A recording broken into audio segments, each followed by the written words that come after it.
بسم اللہ الرحمن الرحیم۔ آل یزید اپنے بزرگ یزید کو، جس کا فسق پوری امت میں تواتر کے ساتھ ثابت ہے، اور صحابہ کرام رضوان اللہ تعالی علیہم اجمعین سے لے کر اب تک سلف اور خلف اس کا فسق و فجور نقل کرتے ہوئے چلے آ رہے ہیں۔ یہ دنیا میں واحد ایسا بزرگ ہے جس کے فسق پر تو کسی کو اختلاف نہیں، البتہ لعن میں اختلاف ہے کہ آیا لعنت کر سکتے کہ نہیں کر سکتے، یعنی فاسق ہونے پر تو سب کا اتفاق ہے، اگر اختلاف ہے تو صرف لعنت پر کہ آیا کافروں کے لعن کا مستحق ہے یا نہیں۔ بہرحال تو آل یزید اپنے اس بزرگ کو ثقہ ثابت کرنے کے لیے اور نیک ثابت کرنے کے لیے ایک دلیل یہ پیش کرتے ہیں کہ اگر یزید اتنا برا تھا تو حضرت علی رضی اللہ تعالی عنہ کی نواسی زینب ان کے نکاح میں کیوں تھی؟ اس سلسلے میں پہلی گزارش تو یہ ہے کہ یہ کہنا کہ بی بی زینب جو حضرت علی رضی اللہ تعالی عنہ کی نواسی تھی وہ یزید کے نکاح میں تھی، یہ ایسا جھوٹ ہے جس کا ثبوت قیامت کی صبح تک نہیں دیا جا سکتا۔ اگر کسی کے علم میں ایسی کوئی بات ہو تو باوثوق ذرائع سے مستند سند کے ساتھ، جو آپ کو اصول ہے، ہمارے سامنے اس کا ثبوت پیش کیا جائے۔ پھر کچھ عقل مند یزیدی کہتے نہیں، بی بی زینب تو نہیں، البتہ ام محمد جو علی رضی اللہ تعالیٰ عنہ کی نواسی تھی اور عبداللہ بن جعفر رضی اللہ تعالی عنہما کی بیٹی تھی، دراصل وہ یزید کے نکاح میں تھی، تو اس اعتبار سے آپ حضرت علی رضی اللہ تعالیٰ کے بھی داماد ہوئے اور عبداللہ بن جعفر رضی اللہ تعالی عنہما کے بھی داماد ہوئے۔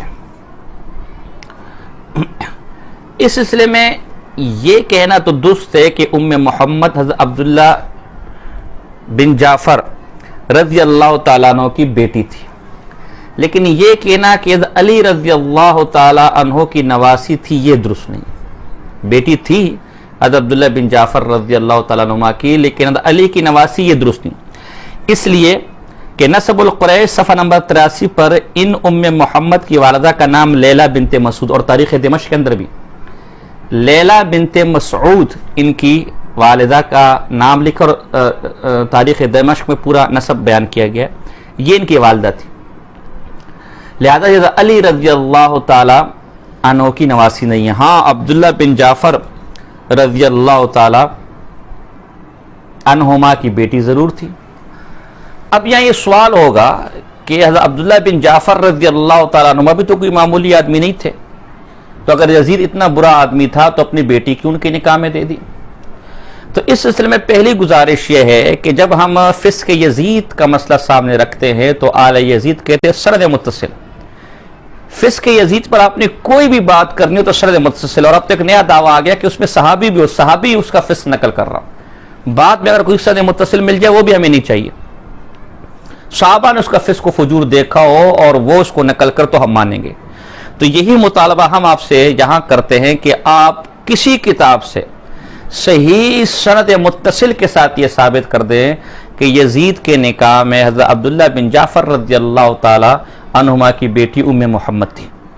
ظاہر ہے آپ انساب کی کتابوں کے حوالے پیش کریں گے، تاریخ کی کتابوں کے حوالے پیش کریں گے، تو اگر انساب اور تاریخ کی کتابوں سے ایسے بے سند اقوال آپ پیش کر کے یزید کو معصوم عن الخطا اور بہت بڑا بزرگ ثابت کرنا چاہتے ہیں تو پھر انہی تاریخ اور انساب کی کتابوں میں یزید کا فسق و فجور بھی تو لکھا ہوا ہے۔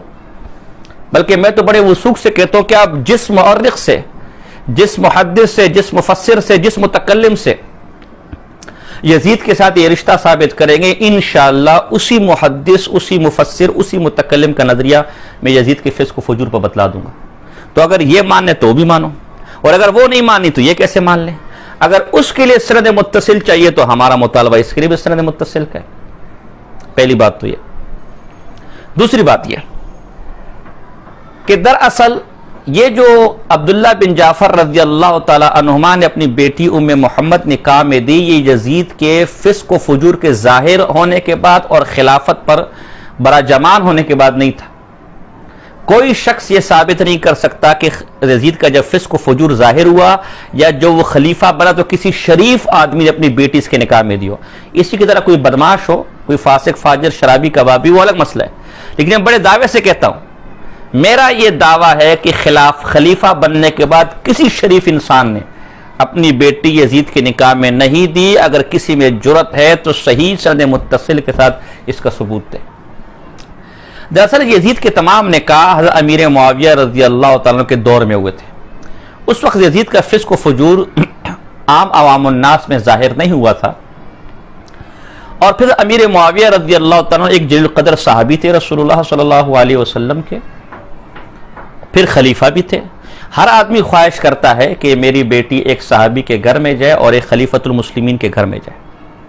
اور پھر امیر معاویہ رضی اللہ تعالیٰ عنہ کے اور عبداللہ بن جعفر رضی اللہ تعالیٰ عنہ کے اچھے تعلقات تھے, آپس میں دوستی یارانہ تھا. باقاعدہ امیر معاویہ کے گھر کھانا کھانا جاتے تھے اور قریباً 1 لاکھ کے قریب ان کا وظیفہ مقرر کیا تھا. تو دوستی بھی, یارانہ بھی, صحابی رسول بھی, خلیفۃ المسلمین بھی. اور ابھی بیٹے کا فسق و فجور ظاہر بھی نہیں ہوا تھا. ان کا گمان یہی تھا کہ ظاہر صحابی کا بیٹا ہے, نیک بزرگ ہوگا. تو جب امیر معاویہ رضی اللہ عنہ نے ان کی بیٹی کا نکاح مانگا, اپنے خوشی دی. اور ہر آدمی کی یہی کیفیت ہوگی کہ اگر صحابی رسول ہو سامنے, خلیفۃ المسلمین ہو سامنے, اور پھر دوست بھی ہو, اور وہ اپنے بیٹے کے لیے نکاح مانگ رہے بیٹی کا, تو ہر آدمی خوشی دے گا. تو اس لیے یہ نکاح اس وقت ہوا. آپ کا مدعا تب ثابت ہوگا جب واقعہ کربلا ہوا ہو, واقعہ حرہ ہوا ہو, مکے پر سنگباری ہوئی اور پھر کسی شریف آدمی نے یا اہل بیت میں سے کسی نے اپنی بیٹی یزید کو دی ہو, تو پھر چلو اس پر غور و فکر کر لیں گے. تو ایک تو یہ دھوکہ ذرا آپ واضح کر دیں. پھر آپ کو عجیب بات بتاؤں, بات پوری کیا کرے. جب یہ محمد بیاہ کر یزید کے حرم میں گئی اور وہاں گئی, تو یزید نے اس موقع پر کچھ اشعار کہے. چونکہ یزید شاعر تو تھا, کچھ اشعار کے جو اشعار تاریخ دمشق کے اندر منقول ہے. وہ اشعار کہ منافیتن غراء جادت بودھا لعبد منافی اغر مشہری, کہ عبد مناف کی ایک چمکدار خوبصورت بیٹی ہے جو عبد مناف کے نامور آدمی کے لیے اپنی محبت لائی ہے. اس نے کچھ اشعار کے, اس اشعار کا ایک چند اشعار میں نے آپ کے سامنے کہے, اپنی اس بیوی محمد کے متعلق اشعار کے. تو جب ان اشعار کی خبر عبداللہ بن جعفر رضی اللہ تعالی عنہما کو ہوئی, تو آپ نے اس موقع پر کیا الفاظ فرمائے, ما اراہ ینسا نفسہ فی کل حال. یعنی میں تو یزید کا یہ معاملہ دیکھ رہا ہوں کہ وہ ہر جگہ اپنی شیخی بگاڑتا ہے, ہر جگہ عجب اور اپنی شہرت چاہتا ہے. تو اس سے معلوم ہوا کہ نکاح کے بعد, اگرچہ ہم یہ نہیں کہہ سکتے کہ فسق و فجور کی اطلاع ہوئی, لیکن نکاح کے بعد کم سے کم یزید کا مزاج آپ کے سامنے آ گیا کہ یزید کوئی عام نیک سلجھا ہوا آدمی نہیں ہے, بلکہ ایک شیخی بگاڑنے والا, ایک عجب پسند آدمی ہے. تبھی تو کہا کہ جب بھی دیکھو یہ شیخیاں بگاڑتے اپنے آپ کو یاد کرتا ہے. اور دراصل ایک طرح سے تعریض اور تان بھی تھا اس کے کردار پر, اس لیے کہ نبی اکرم صلی اللہ علیہ وسلم کے حدیث ہے کہ جس کے دل میں رائے کے برابر بھی تکبر اور عجب ہو, کبھی جنت کی خوشبو نہیں سن سکتا. اما عائشہ طیبہ طاہرہ سے الفردوس کے اندر منقول ہے کہ اگر عجب کو انسان کی شکل دی جاتی تو انسانوں میں سب سے بدترین مخلوق ہوتا. اور کنز العمال میں ایک روایت ہے کہ نبی اکرم صلی اللہ علیہ وسلم نے فرمایا کہ 70 سال کی عبادت عجب کے ساتھ اللہ کیا قابل قبول نہیں. عبداللہ بن مسعود کا الزواجر کے اندر رضی اللہ تعالیٰ عنہ کا قول موجود ہے کہ انسان کی ہلاکت میں عجب کا بہت بڑا دخل ہے. تو گویا اس کی اخلاقی بیماریوں پر تنبیہ کر دی تھی کہ اب تو ایک صحابی, ابن صحابی کا داماد ہو چکے, خلیفے کا بیٹا ہے, اس طرح کی حرکتیں تجھ سے اچھی نہیں لگتی. تو عبداللہ بن جعفر کا یہ رضی اللہ کا یہ تعریض اور تنزیہ قول بھی اس موقع پر پیش کرنا چاہیے. یہ بات آپ کو تاریخ دمشق کے اندر انشاءاللہ یہ حوالہ آپ کو مل جائے گا. تاریخ دمشق ہے, جلد نمبر 70 ہے, صفحہ نمبر 261 ہے. تو اس لیے آپ کا مدعا تب ثابت ہوگا. اول تو یہ بی بی زینب کے ساتھ نکاح بالکل جھوٹ ہے, محمد کے ساتھ نکاح ہے, لیکن وہ حضرت علی کی نواسی نہیں ہے. ہاں عبداللہ بن جعفر کی بیٹی ہے, لیکن کسی صحیح سند کے ساتھ یہ نکاح ثابت نہیں ہے. اور ہوئے بھی امیر معاویہ کے دور میں, یزید کے فسق و فجور کے زمانے کا کام نہیں ہے. اور یہ عبداللہ بن جعفر رضی اللہ تعالیٰ نے اپنی بیٹی حجاج بن یوسف کے نکاح میں بھی دی تھی. حالانکہ حجاج بن یوسف کا فسق و فجور اور ظالم ہونا تو پوری امت کا اس پر اتفاق ہے. یہ وجہ کہ آپ سن 80 کے واقعات البدایہ و نہایہ کے اندر دیکھیں تو حسن بصری رحمہ اللہ اس بات پر ناراض ہوئے کہ عبداللہ بن جعفر رضی اللہ تعالیٰ عنہ نے اپنی بیٹی ایک حجاج بن یوسف جیسے آدمی کو دی. تو جس طرح عبداللہ بن جعفر رضی اللہ تعالیٰ عنہ حجاج بن یوسف کو اپنی بیٹی دینے پر حجاج بن یوسف دودھ سے دھلا ہوا نہیں ہوا، تو بالفرض یزید کو بھی اگر دے دی تو اس سے یزید دودھ سے دھلا ہوا نہیں ہوا. یہ ایک الزامی جواب ہے اور نیچے اتر کے میں جواب دے رہا ہوں، ورنہ اصولی جواب تو ہمارا اوپر ہو چکا. اچھا، یزید کے خانگی معاملات بھی چونکہ اب آپ نے چھیڑ دیے تو ہم تو نہیں چاہتے تھے، ہم تو چاہتے تھے کہ وہ جو فسق و فجور ہم بیان کر رہے ہیں اسی کا اگر آپ جواب دیتے بہت بڑی بات ہے. تو اب جب آپ گھر کے معاملات بھی نکالنا چاہتے تو ہم بھی کچھ اشارہ دے دیں کہ شخص تھا تو اہل بیت کا دشمن، شرابی کبابی، اور اچھا ایسا بدبخت تھا یہ یزید. البدایہ والنہایہ کے اندر ہے کہ یہ یزید انہی عبداللہ بن جعفر رضی اللہ عنہ کی باندی، یعنی جو سسر ہے، ان سے ملاقات کرنے کے لیے گئے، وہاں ان کی باندی تھی جو کچھ اشعار پڑھ رہی تھی. اس یزید کا دل اس پر آ گیا، اپنی سسر کی باندی پر یہ بے ایمان اور یہ ظالم عاشق ہو گیا.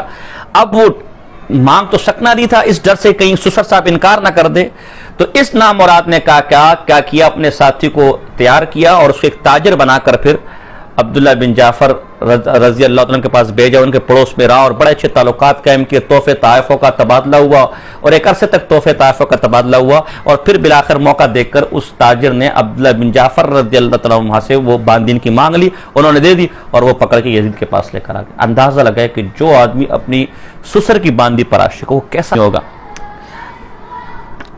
وہ کیسا شخص ہوگا، کیسا بدبخت شخص ہوگا. اسی خانگی معاملات اس کے آپ ذرا دیکھیں. ایک اور ان کی زوجہ محترمہ تھی ام مسکین، جو ان کی چوتھی بیوی تھی، ان کی آخری بیوی. اور یہ ام مسکین یہ حضرت عمر فاروق رضی اللہ عنہ کی پڑپوتی تھی. ان کے والد کا نام عمر کے والد کا نام عاصم، اور عاصم کے والد کا نام عمر فاروق رضی اللہ تعالیٰ عنہ. یہ ان کی پڑپوتی تھی اور یہ ام مسکین ان کے نکاح میں تھی. اب ہوا کیا کہ دراصل ام خالد جو اس یزید کی پہلی بیوی تھی، تو وہ ذرا ظاہر ان سے ان کے بیٹے بھی تھے، تو یہ یزید ذرا ان سے دب کر رہتا تھا.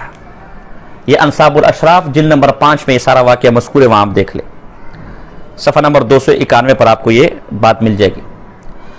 اب یزید نے ام خالد کو چڑھانے اور تنگ کرنے کے لیے اور اسے تنگ کرنے کے لیے ام مسکین سے نکاح کیا، اس ام خالد کو جلانے کے لیے. اور جب نکاح کیا تو یزید نے کیا اشعار پڑھے، ارا کی ام خالد تزج باعت علی بیئی کی ام مسکین. اے ام خالد، میں تجھے تل ملاتا ہوا دیکھ رہا ہوں کہ تیری بیت پر میں نے ایک مسکین، یہ ام مسکین یا اس سے لغوی معنی استعمال کیا کہ تیری بیت پر میں نے ایک غریب مسکین کی بیت کر لی، تو تجھے میں اس بات پر تل ملاتا ہوا دیکھ رہا ہوں. تو اپنی بیوی کو تل ملانے کے لیے اور جلانے کے لیے اس نے ام مسکین سے نکاح کیا. اندازہ لگائے کہ اس کی خانگی زندگی کیسے تھی. پھر یہ ام مسکین جب آئی ان کے نکاح میں بڑی پریشان ہوئی، اور یہ کہ بڑا ان کو افسوس ہوا، اور جب اس کا فسق و فجور ظاہر ہوا تو پھر بعد میں اس یزید نے ام مسکین کو طلاق دے دی تھی. تو پھر ام مسکین نے عبیداللہ بن زیاد اس یزید کو چڑھانے کے لیے، اس کے برے کرتوت دیکھ کر اور خاندانی معاملات دیکھ کر اس کو چڑھانے کے لیے عبیداللہ بن زیاد اور یزید کے اختلافات چل رہے تھے امیر معاویہ کے آخر دور میں، ان سے نکاح کر لیا عبیداللہ بن زیاد سے. لیکن جب وہ عبیداللہ بن زیاد کے پاس آئی تو دیکھے تو اس سے بھی بڑا بے ایمان ہے، اور یزید نے بعد میں عبیداللہ بن زیاد کو بڑا نوازا. تو بس اس نے کہا یہ میں کس مصیبت میں پھنس گئی ہوں. تو جب سن 65 ہجری میں یزید کے بعد عبیداللہ بن زیاد سے مر گیا تو ام مسکین نے اپنے نسب سے اس تان کو دور کرنے کے لیے کہ میں یزید جیسے فاسق اور فاجر کی بیوی رہ چکی ہوں، میں عبیداللہ بن زیاد جیسے فاسق اور فاجر کی بیوی رہ چکی ہوں، انہوں نے حضرت زبیر رضی اللہ عنہ کے پوتے محمد بن منذر ان سے نکاح کیا. یہ انصاب الاشراف میں بات موجود ہے. اور ان سے نکاح کر کے کیا کہا، انی واللہ ما تزوجتک رغبتا فیک ولکن اردت ان اغسل سوءتا وقعت فیہ. اللہ کی قسم مجھے تیرے سے نکاح کرنے کا کوئی شوق نہیں، لیکن دراصل عبیداللہ اور یزید کے نکاح میں رہنے کی وجہ سے جو مجھ پر داغ لگ چکا ہے اس داغ کو دھونے کے لیے میں تیرے نکاح میں میں اپنے نام کے ساتھ تیرا نام رکھنا چاہتی ہوں. اندازہ لگے عورت کتنی بیزار ہوگی اس شخص سے.